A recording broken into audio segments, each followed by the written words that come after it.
In the past two segments, we've been talking about how Trump uses the art of the deal. It's really just the art of the deal. He wrote about it, years ago, how he makes deals, how he negotiates, and people are still too dumb to understand what's going on. They're still too dumb just to read the book. The man told you all how he's going to do it, and you don't pay attention.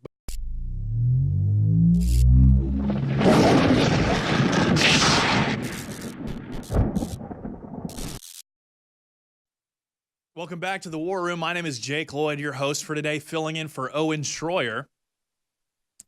So far today, we've been talking about a lot of stuff. There's a lot of stuff going on in the news right now. A lot of very exciting stuff. A lot of very exciting stuff. Of course, we have the North Korea summit coming up on the 12th. It's going to be a big deal regardless of what happens because, either on one hand, we get denuclearization. Maybe it takes more than one summit, and that's fine. Trump has said maybe we'll have more than one summit.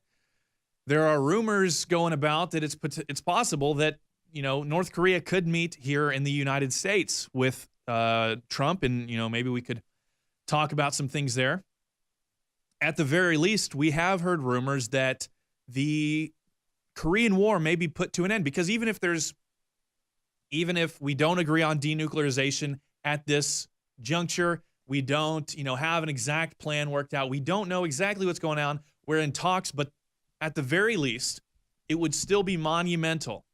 It would be an incredibly important moment in history if we could end the 70-ish years of open hostility between the North and South Korea, between Korea and the United States. And of course, even though China will not, they won't suddenly become our friend, it is kind of a contentious point, being that they back North Korea, we back South Korea, and the countries are still technically at war. So that is and plus just reading in the history books that President Trump is the one that brought down that stopped the Korean War after so many years, after many, many decades.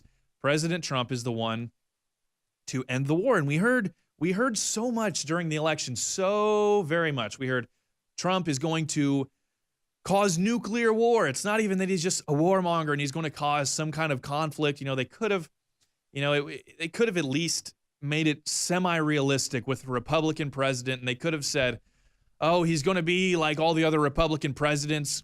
He's going to start a war, like Bush did in Iraq or Afghanistan. He's going to start a war in Korea. He's going to start a war in Iran. He's going to start a war in Africa, or he's going to go to war with Canada, whatever they would want to say. That would be more realistic than saying he's going to start a nuclear war, but that's what we heard. And instead, we may see the end within the first 2 years of his presidency. We might see an end to probably the biggest threat to nuclear war that we have, that's in existence. The North Korean conflict is probably the most likely conflict ongoing at the moment to cause nuclear war. But instead, Trump has effectively ended it. We may see an official end to it.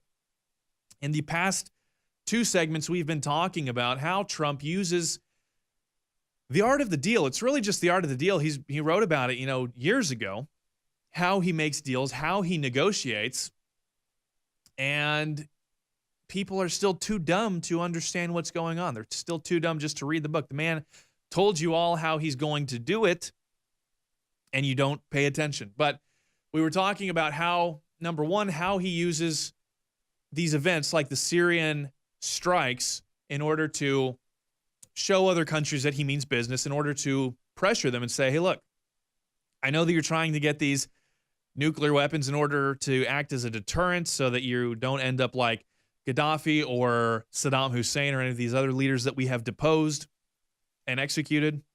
I know that you are trying to use it for that, but look, we will still be, Syria is backed by Russia. Syria and Russia are pretty close friends, and we are still willing to engage in some form of military activity in order to deter them from amassing chemical weapons. So how much more will we do to you when you're trying to get nuclear weapons? Who cares if you're allied with China? We don't care. We will still destroy your regime, or at least hurt you militarily if you want to do these things. So we explained how he uses military to do things like that. We also discussed how he uses tariffs to push other powers to influence their regional politics. We saw it with China. He uses trade tactics with China to push them to push North Korea to the table. And we see how he even uses trade to influence other countries to do what they want. It's just, it makes sense. It makes perfect sense. Okay, it's like, I always think of it in this way, like, it's like being a kid, and there's games where little kids will, I don't know what it is, but there's some pinching game, and it's like you pinch somebody. The best way to get somebody to stop pinching you is you just pinch them back, and you pinch them harder, and you just, as long as you can, and they realize, okay, well, this isn't going to stop until I stop, so then they let go. Well, Europe and China and Canada, they've been pinching us. They've had tariffs on us for decades. It's sometimes up to like 300% at least. And the best way for us to get them to drop these tariffs is just to pinch them back and say, hey, I'll let go when you do. And they, of course, are saying like, oh, Europe is like, we have to step up. Merkel says, let's see where it is. Merkel urges Europe. Okay. Merkel urges Europe to step up. That's what I wanted to say. Merkel urges Europe to step up in Trump's new world order. Like, oh, Trump is totally changing the world order. They like new world orders until it's a, quote, new world order focused around the nation state and individual national sovereignty. That's, but that's an aside. And they're all freaking out. How could you do this? Justin Trudeau was like, how could you do this to us? Our soldiers fought and died together. And Trump is like, didn't you burn down the White House one time? And he's using trade tariffs to get rid of other trade tariffs. I'm sure that he would love to drop them. It's like, how much money are we going to make off of these trade tariffs? It's not going to get rid of the deficit. It's not going to eliminate our national debt. So why would we be doing them? It seems dangerous, right? No. It seems dumb not to do them when you're using them to pressure other people to get rid of the tariffs that they have on you. So we talked about that. And we also talked about how he uses other countries to manipulate their little friends. And that takes us to the Middle East, which is the next phase of the Trump foreign policy experience, the Trump foreign policy agenda, because we see already that Trump has been working in the Middle East. And I'll break down the ties for you real quick because it's not exactly obvious. It's pretty clear if you just look into it a little bit, but you have to look into it pretty deeply. It's not hard, but it is time consuming. So I'll go through that real quick. Trump wants to bring an effective, all-encompassing peace plan to the Middle East. He signaled that whenever he talked to President Macron about pulling out of the Iran deal, he said, this is a bad deal. This deal is not good for us. We don't like it. I might pull out. You know what I'm going to do. The world doesn't yet. And of course, on May 12th, we learned that he was going to pull out. And he was talking about it all through the campaign. Oh, I'm going to pull out of the Iran deal, blah, blah, blah. So he pulls out of the Iran deal. And he says, but hopefully we can get a better deal, one that actually fixes the problems. And we'll see if we can do that. But hopefully we can get one. And what he wants is one where everybody is involved.